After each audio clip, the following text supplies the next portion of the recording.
Hello students, good morning. How are you? So today I am present with another video, third video on some basic concept of chemistry, and today I will discuss about percentage composition,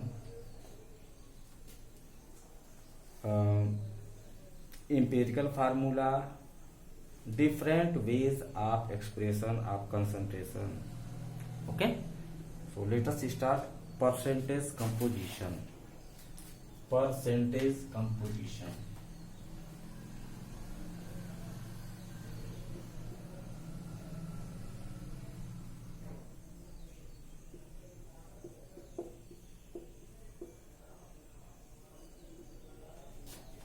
वैसे तो बच्चों percentage composition जो होता है,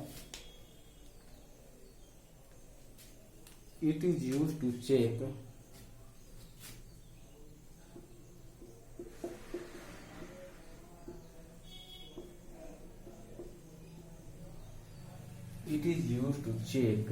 the purity of compound.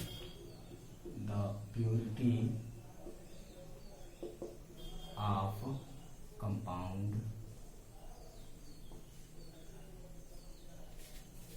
Okay,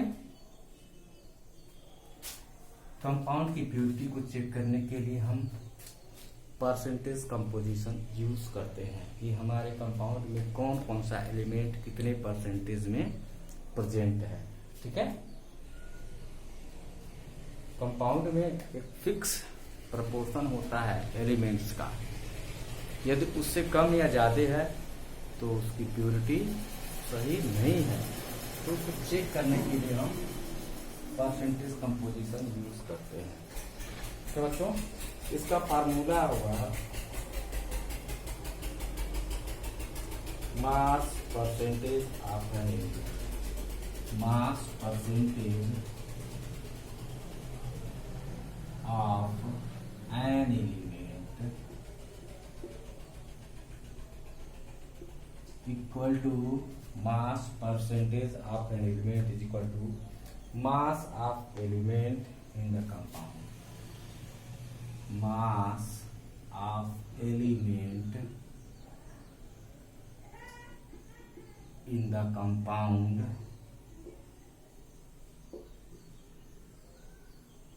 divided by molar mass of compound.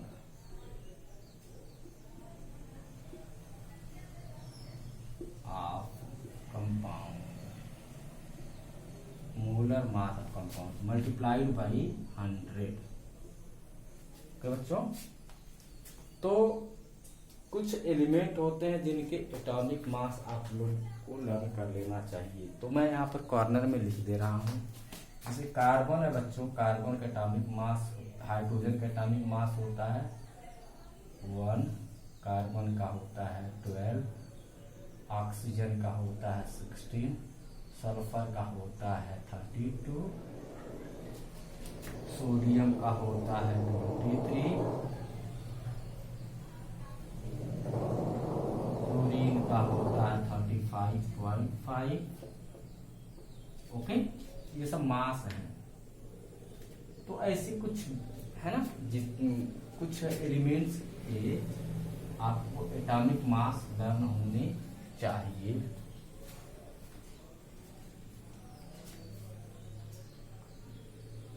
ये जरूर आपको learn होना चाहिए बच्चों। ठीक है, अब उसके बाद बच्चों जो है, जैसे मान लो कि हम एग्जांपल लिखते हैं। जैसे मान लीजिए फॉर एग्जांपल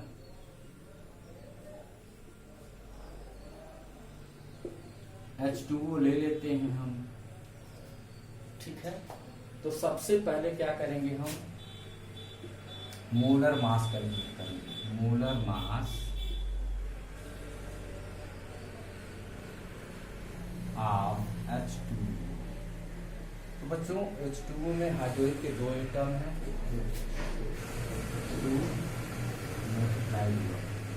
2 एटम और मास 1 होता है 2। ऑक्सीजन का 1 एटम, ऑक्सीजन का मास 16 है। इस तरह से 18 हो गया। मोलर मास कितना हो गया? ठीक।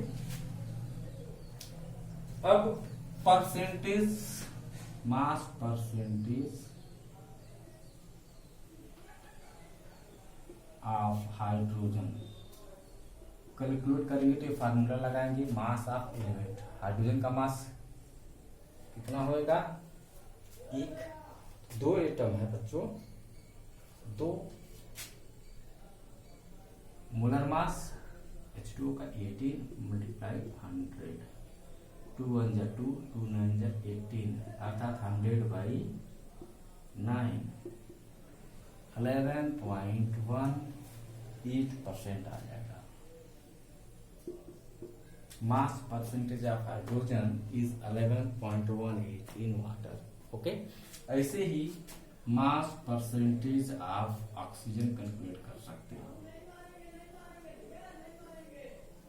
ऑक्सीजन के कितने हैं, एक एटम है, मास 16/18 इंटू 100,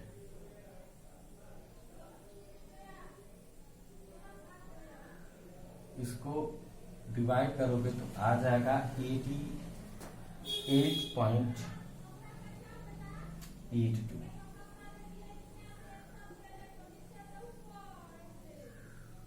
ओके, यदि दो ही एलिमेंट का बना हुआ है हमारा कंपाउंड तो एक का मास परसेंटेज निकल जाता है, तो दूसरे को हम 100 में से माइनस करके कैलकुलेट कर लेते हैं। ठीक है बच्चों, तो भी निकल जाएगा। ठीक,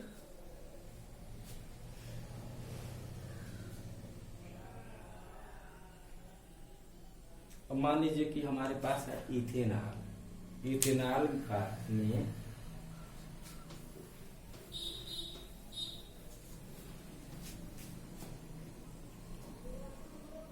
इथेनॉल,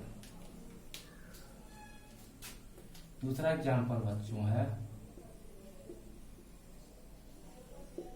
इथेनॉल।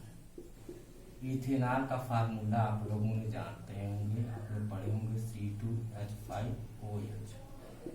तो सबसे पहले आपको कैलकुलेट करना पड़ेगा मोलर मास। मोलर मास निकाल लीजिए, molar mass of ethanol. Formula लिख देता हूं, C2H5OH। कार्बन के दो एटम है, 12 एक का होता है, तो 2 गुणे 12। हाइड्रोजन की 5 1 6, 6 गुणे 1। ऑक्सीजन का एक एटम 16, तो जोड़ेंगे 24 प्लस 6 प्लस 16, 46 आ जाता है। मोलर मास कितना आता है इथेनॉल का, 46।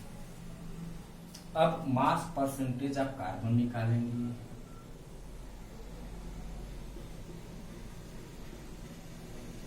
तो फार्मूला लिखिएगा, mass of element, mass of carbon. Carbon का मास, कार्बन दो एटम है, 24 हो जाएगा। Molar mass 46 multiplied 100। इसको आप कैलकुलेट करोगे, जो भी आएगा आंसर हो जाएगा। ठीक है, ये आपको करना है। ऐसे ही mass percentage of hydrogen. Hydrogen के कितने एटम है, 6 हैं, 6/46 मल्टीप्लाइड 100 कैलकुलेट करेंगे, इसका आंसर आएगा। जो कुछ भी आएगा आप नोट कर लोगे। Multiplied by mass percentage of oxygen. Oxygen के एक एटम है, 16, 46 मल्टीप्लाइड 100। जो भी कैलकुलेट करने का आएगा अपना परसेंटेज। कम से कम डेसिमल के 2 प्लेस तक, 2 डिजिट तक आप लोग जो है कैलकुलेट करोगे मास परसेंटेज। ठीक है, मिटा दें, नोट करिए, फिर मिटाते हैं। चलिए मिटा दे रहे हैं। अब आप लोगों को कुछ होमवर्क देते हैं।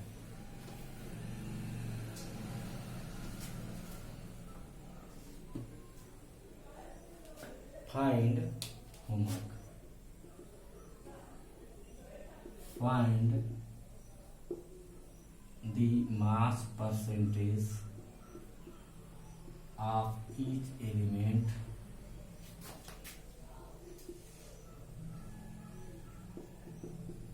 in the following compound.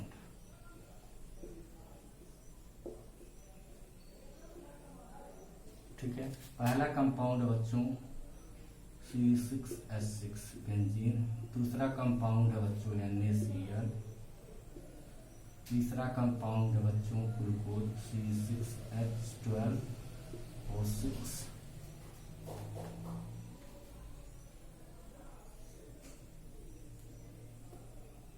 चौथा कंपाउंड है CaSO4। कैल्शियम का मास होता है बच्चों 40। ठीक है, तो इन सब के जो है सभी कंपाउंड में हर एक एलिमेंट का मास परसेंटेज आपको कैलकुलेट करना है। नोट करिए, फिर आगे बढ़ते हैं, निपटारा जाए। ओके, परसेंटेज कंपोजिशन हो गया बच्चों। अब आप लोगों को मैं बताऊंगा इंपीरिकल फार्मूला। इंपीरिकल फार्मूला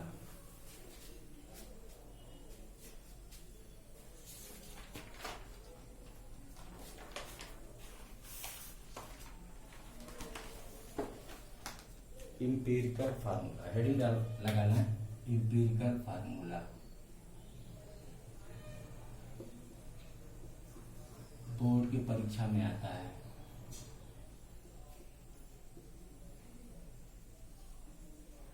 ठीक है, और कंपटीशंस में भी आता है। चलो डिफिनेशन में लिखवा देता हूं। It represents the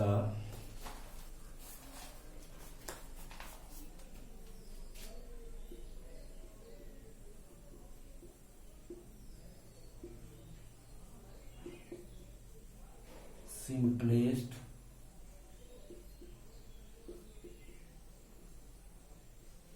whole number, simplest whole number ratio. It represents the simplest whole number ratio of various atoms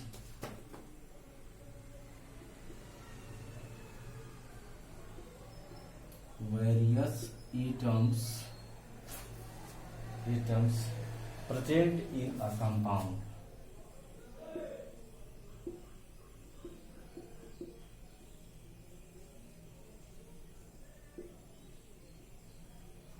okay, किसी कंपाउंड में जितने जितने एलिमेंट्स प्रेजेंट होते हैं, ठीक है, उनके एटम्स का सिंपलेस्ट होल नंबर रेशियो जो होता है इंपीरिकल फार्मूला के द्वारा रिप्रेजेंट किया जाता है। whereas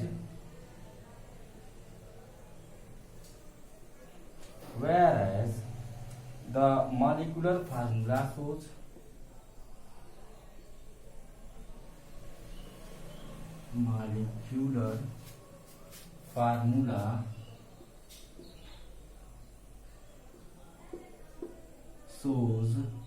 molecular formula shows the exact number of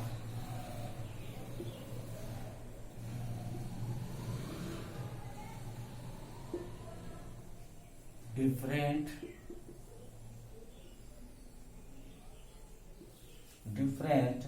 types of atoms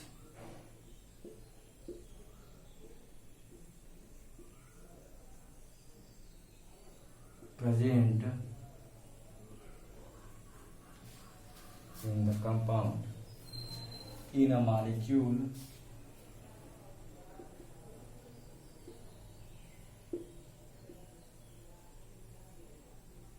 of a compound.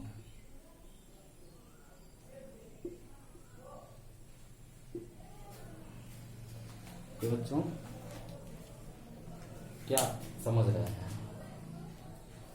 empirical formula shows the simplest whole number ratio of various atoms present in the compound. ठीक है, simplest whole number ratio जो होता है empirical formula होता है।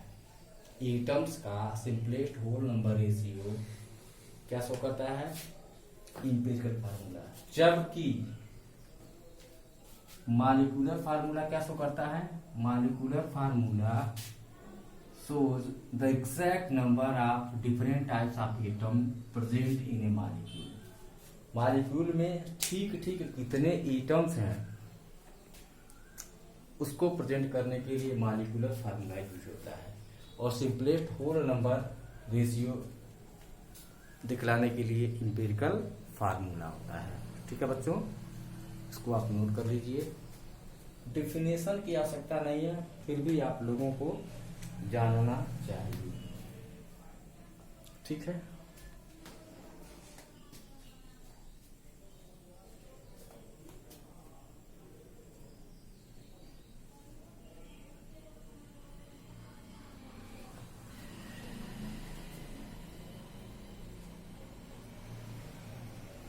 Example देखते हैं।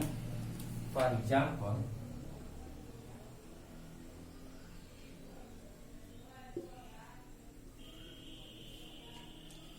P4O10, P4O10, ठीक है।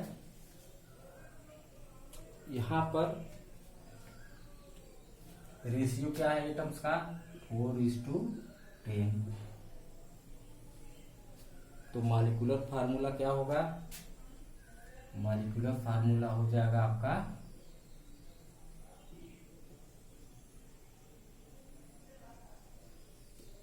P4O10 हो जाएगा। ठीक है, ऐसे इसको सिंपलेस्ट रेशियो में करना है तो क्या हो जाएगा? 2:5। तो इंपेरिकल फार्मूला आएगा, empirical formula P2O5। Okay, phosphorus pentoxide, इसको फास्फोरस पेंटाक्साइड बोलते हैं। इंपेरिकल फार्मूला जो, ओके।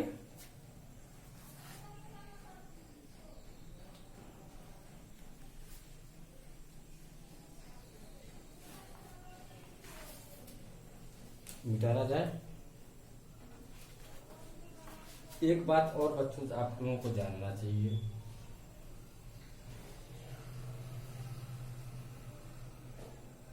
चलिए बाद में इसको बताते हैं। अब है different ways of expression of concentration. Okay, ways of expression of concentration पिटा दें।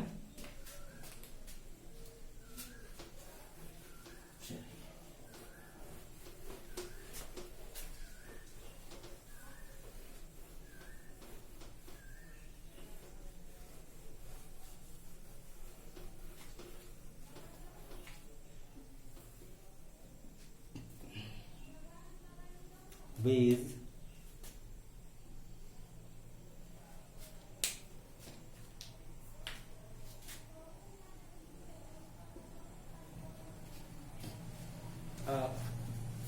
expression, ways to express the concentration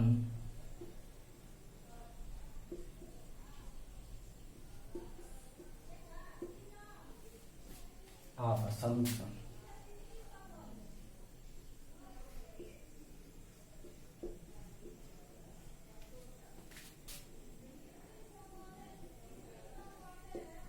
ठीक है, तो कंसंट्रेशन को एक्सप्रेस करने के लिए कई जो होते हैं वेज होते हैं बच्चों। कंसंट्रेशन को एक्सप्रेस करने के लिए बहुत सारे वेज होते हैं, तरीके होते हैं।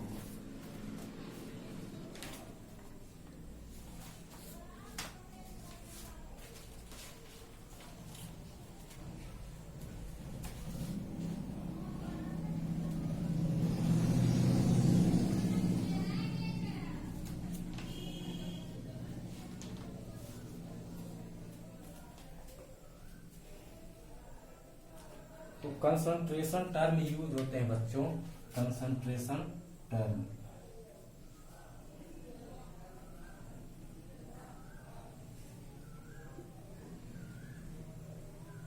टर्म यूज होते हैं।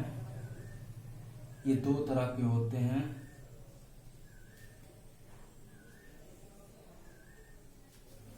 दो तरह के होते हैं बच्चों, एक होता है टेम्परेचर डिपेंडेंट,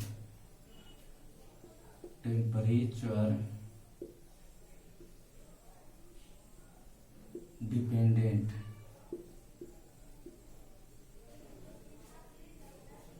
और दूसरा होता है temperature independent.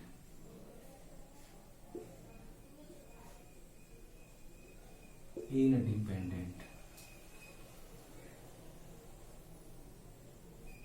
Temperature dependent volume based होते हैं।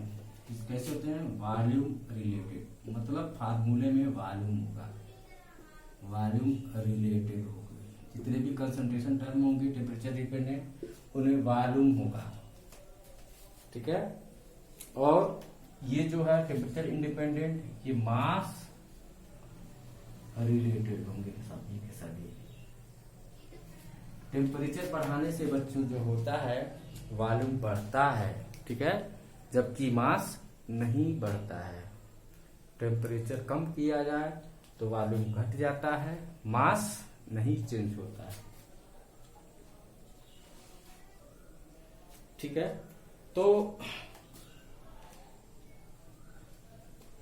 इसमें आप लोगों को मैं बतला रहा हूं, टेम्परेचर डिपेंडेंट में जो कंसंट्रेशन टर्म है वह है percentage by volume, percentage by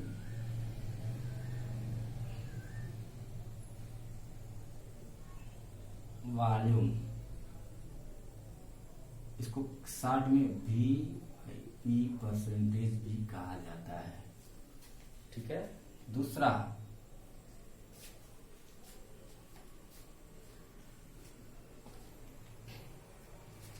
percentage weight by volume,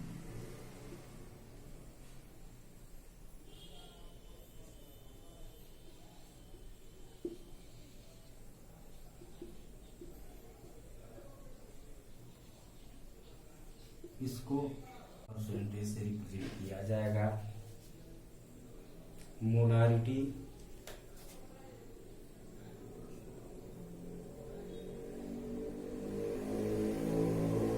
और नॉर्मेलिटी,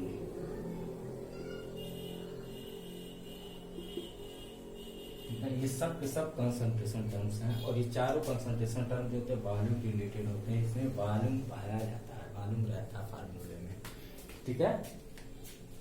अच्छा, और जो टेम्परेचर इंडिपेंडेंट कंसंट्रेशन टर्म होते हैं बच्चों, उसको मैं इधर लिख दे रहा हूं, percentage by mass, percentage by mass, wait by weight percentage, ठीक है। मोल फ्रैक्शन, मोल फ्रैक्शन,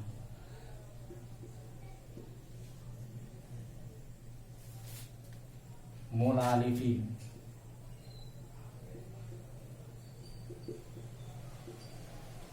चौथा है PPM या PPV, पार्ट्स पर मिलियन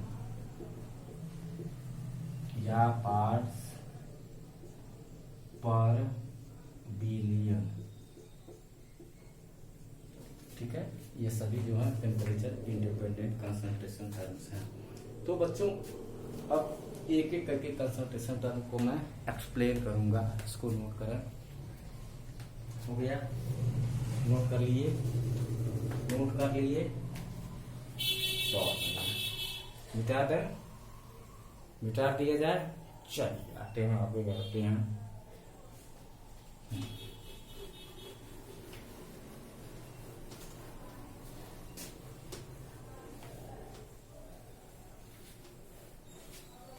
तो पहला जो है बच्चों हम डिस्कस करने जा रहे हैं mass percentage. Mass percentage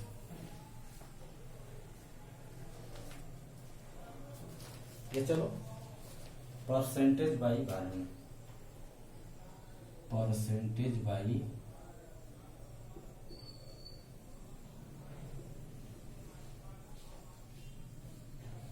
volume B by B percentage. Formula से आसानी से समझ में आएगा। फार्मूला आप लोगों को बताऊंगा तो आसानी से समझ में आ जाएगा।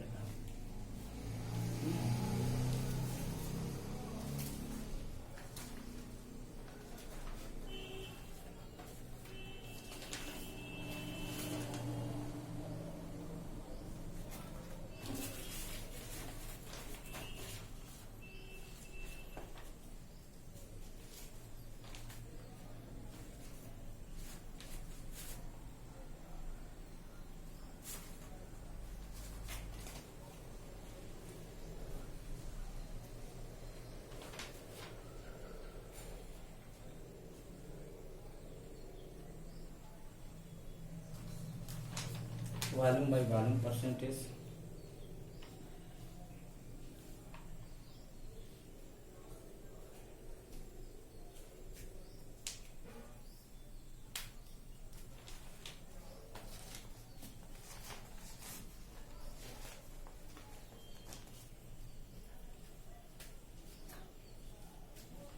और या तो सी एल सब फार्मूला लिखते हैं। Volume by volume percentage equal to volume of solute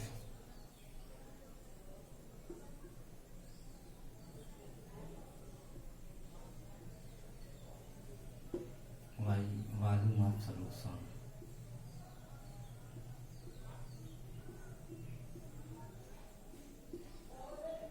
multiplied 100। ठीक है, ये आपका फार्मूला है। इस फार्मूले को लर्न करोगे, इसमें आपका क्वेश्चंस बनेगा। ठीक,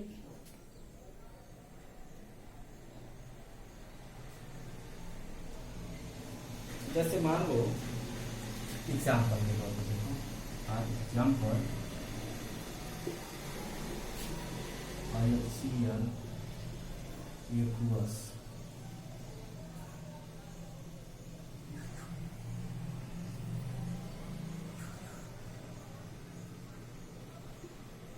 aqueous solution, HCl aqueous solution is 7% volume by volume. Okay, इसका मतलब ये हुआ कि 7 ml, इसका मतलब हुआ कि 7 ml of HCl is present in 100 ml of solution।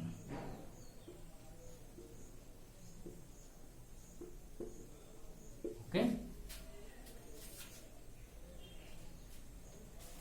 Note करिए, नोट करिए।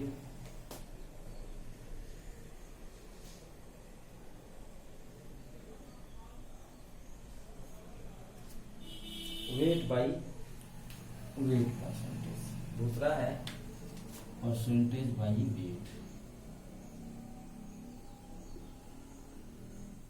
Weight by weight percentage.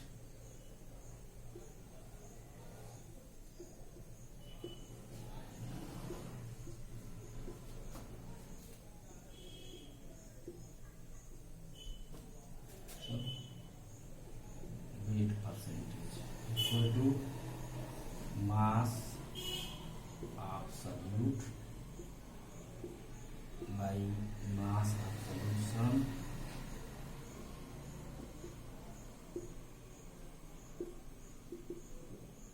Multiply 100।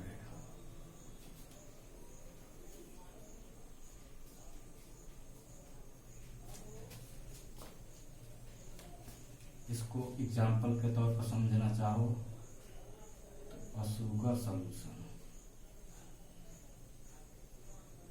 Equals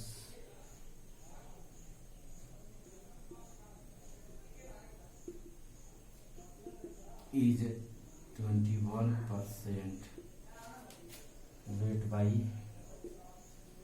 wait. इसका मतलब क्या हुआ, 21 gram of sugar is present in 100 gram of solution। Okay,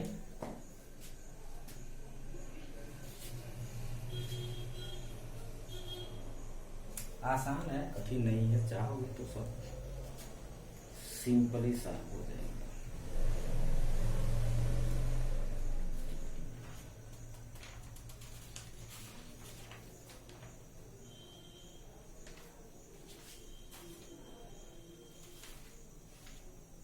wait by wait हो गया,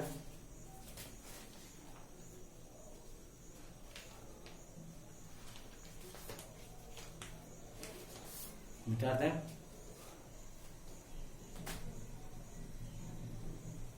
मिटाते हैं।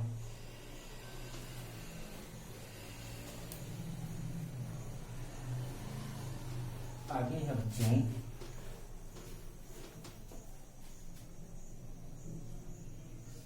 Volume by weight by volume percentage, weight by volume percentage.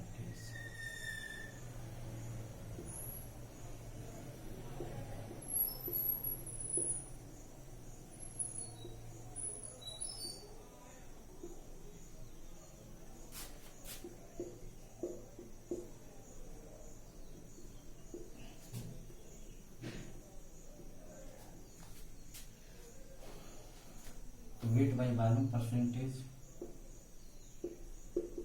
Equal to weight of mass of solute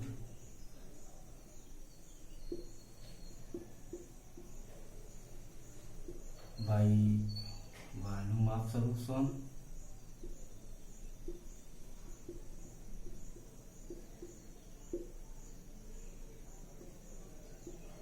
multiply 100। Example के तौर पर समझना,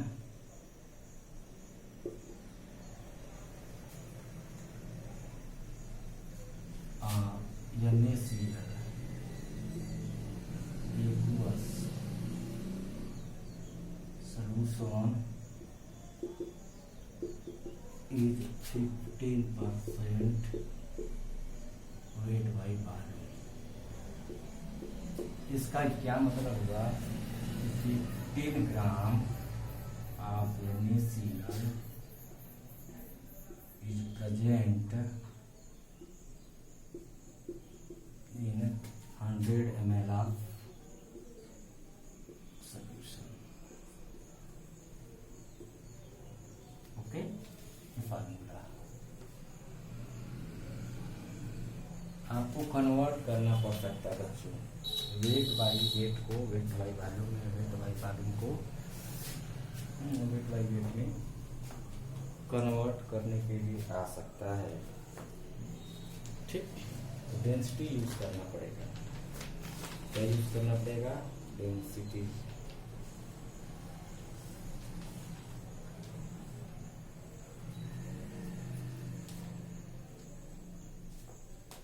मिटाया जाए, मिटाते हैं।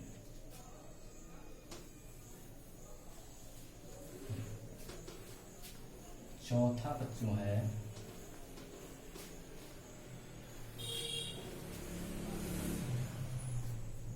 कंसंट्रेशन टर्म हमारा मोल फ्रैक्शन।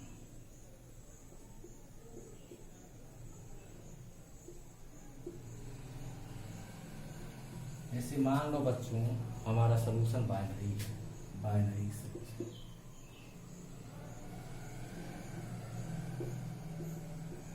मतलब इसमें सॉल्यूट एक है, एक पार्ट सॉल्यूट है और एक पार्ट सॉल्यूशन है, सॉल्वेंट है। तो तो ऐसे सॉल्यूशन को हम कहते हैं बाइनरी सॉल्यूशन। मान लीजिए कि हम सॉल्यूट को ए से रिप्रेजेंट कर रहे हैं और सॉल्वेंट को बी से रिप्रेजेंट कर रहे हैं, ठीक है। सॉल्यूट को ए से रिप्रेजेंट कर रहे हैं और सॉल्वेंट को बी से रिप्रेजेंट कर रहे हैं, तो एन क्या होगा, number of moles of solute. N D क्या होगा, number of moles of solvent. N A plus N B क्या होगा, total number of moles of solution. Okay, तो बच्चों मोल फ्रैक्शन को रिप्रेजेंट करने के लिए हम जैसे मान लो लिखते हैं मोल फ्रैक्शन ऑफ ए, इसको रिप्रेजेंट कैसे करेंगे, जीटा ए, ठीक है। तो ऊपर जो होगा ए के मोलों की संख्या होगा N A by total number of moles, N A plus N B, ठीक है। ऐसे ही मोल फ्रैक्शन ऑफ बी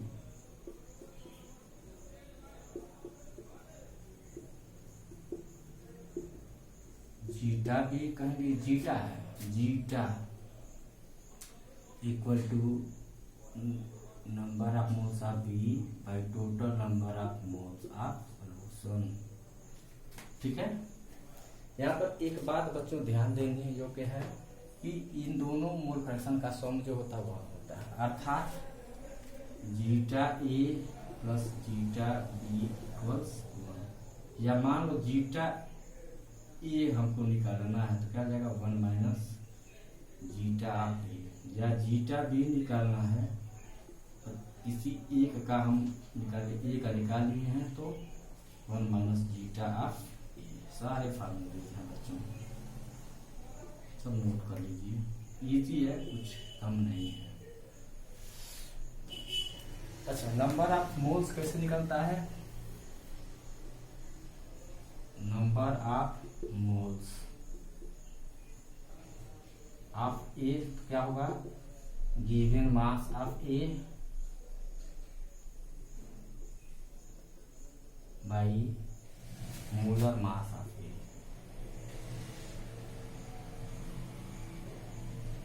ऐसे ही number of moles of B मान लो निकालना है, कैसे निकलेगा, given mass of B by molar mass of B, ठीक है। सारे फार्मूलेज आपको याद रहना चाहिए, तभी न्यूमेरिकल आप लोगों से हिलेगा, नहीं तो न्यूमेरिकल से नहीं हिला पाओगे, ठीक है। नोट करिए, मिटाते हैं, फिर आगे डिस्कस कर रहे हैं। मिटाना, मिटारा जाए, मिटारा जाए, चलिए मिटाते हैं। 1 2 3 4, पांचवा हमारा है, पांचवा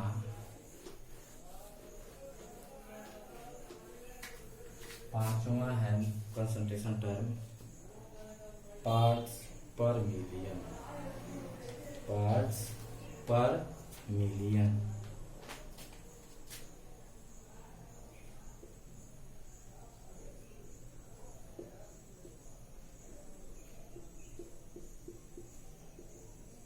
पीपीएम। वैसे बच्चों ये जो पीपीएम होता है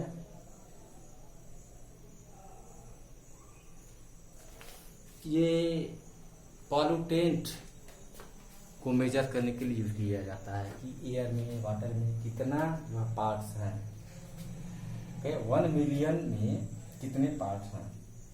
जैसे मान लो एग्जाम्पल के तौर पर देख लो,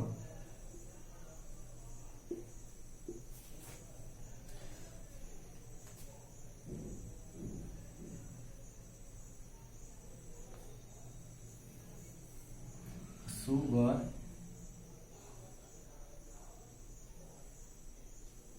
solution in water is 2 ppm। इसका क्या मतलब है? इसका मतलब ये होगा कि 2 gram of sugar is present in 10⁶ gram of solution.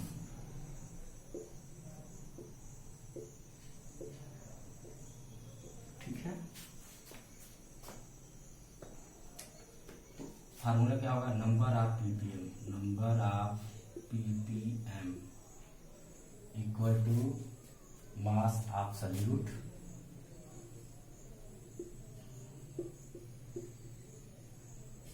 divided by mass of solution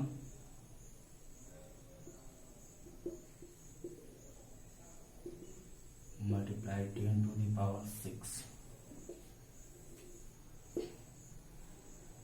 ppm हो गया। ठीक, नोट कर लीजिए। सॉल्यूट बच्चों जानते हो कि सॉल्यूशन के 2 पार्ट होते हैं, एक होता है सॉल्यूट और दूसरा होता है सॉल्वेंट।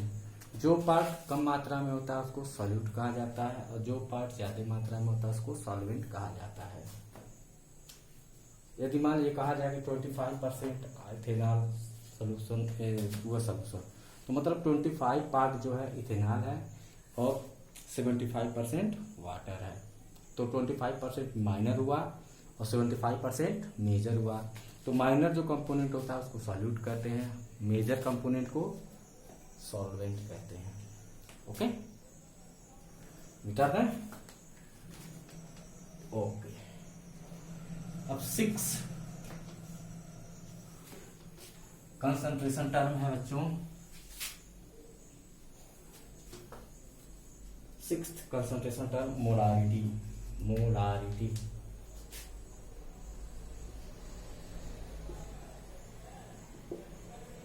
मोलारिटी को बच्चों कैपिटल M से रिप्रेजेंट किया जाता है। ओके, किसे रिप्रेजेंट करते हैं? कैपिटल M से।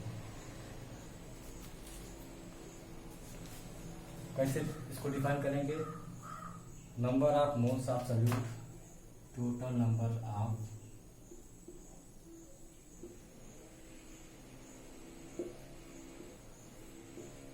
Moles of solute present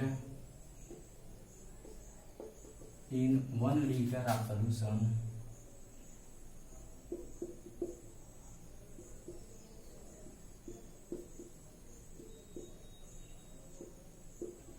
is known as molar solution। molar solution।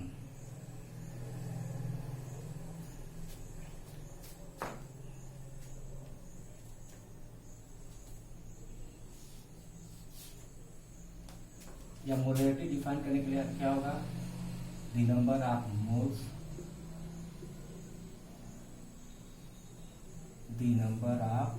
Moles, of solute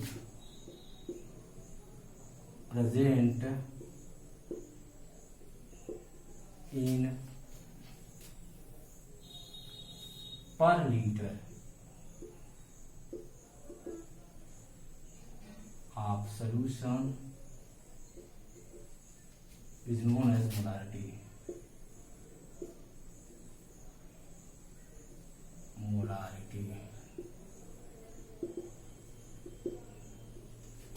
okay,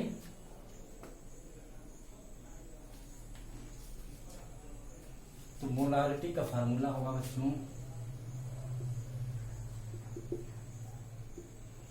number of moles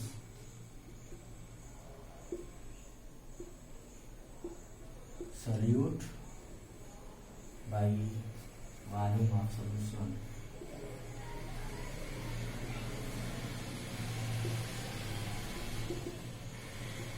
in litre. Okay, और मोलारिटी का यूनिट क्या होता है? यूनिट ऑफ मोलारिटी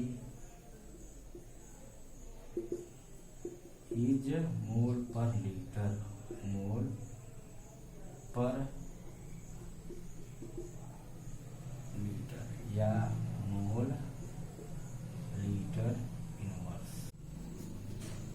इसको एम से भी रिप्रेजेंट करते हैं, इसको कैपिटल एम से रिप्रेजेंट किया जाता है।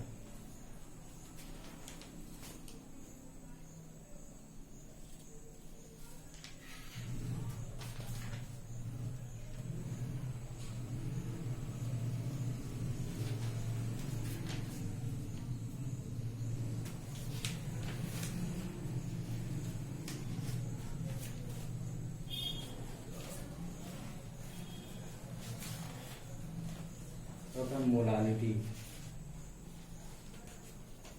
मोलालिटी मिटाते हैं, नोट करिए।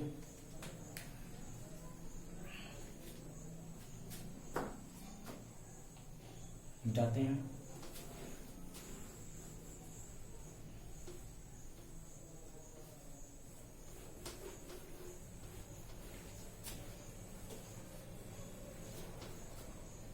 Molality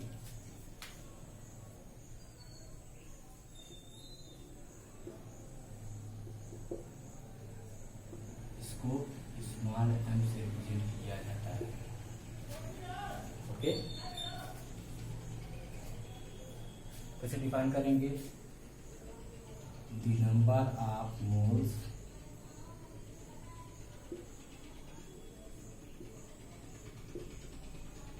of solute present in 1 kg of solvent is called molarity. Okay, molarity number of moles of solute divided by mass of solvent in kg. Okay, small M से represent करते हैं इसको। Unit of molarity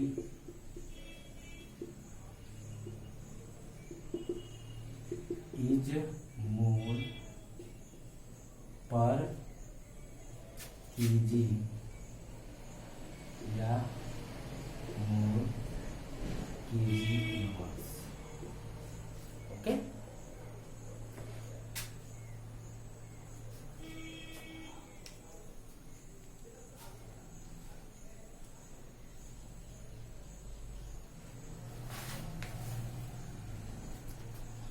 तो बच्चों अब तो मैं चाहता हूँ कि यहीं पर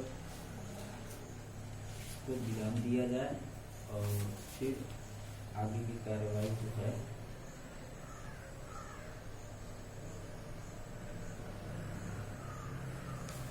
आगे बताया जाएगा नेक्स्ट वीडियो में। तो थैंक यू वेरी मच।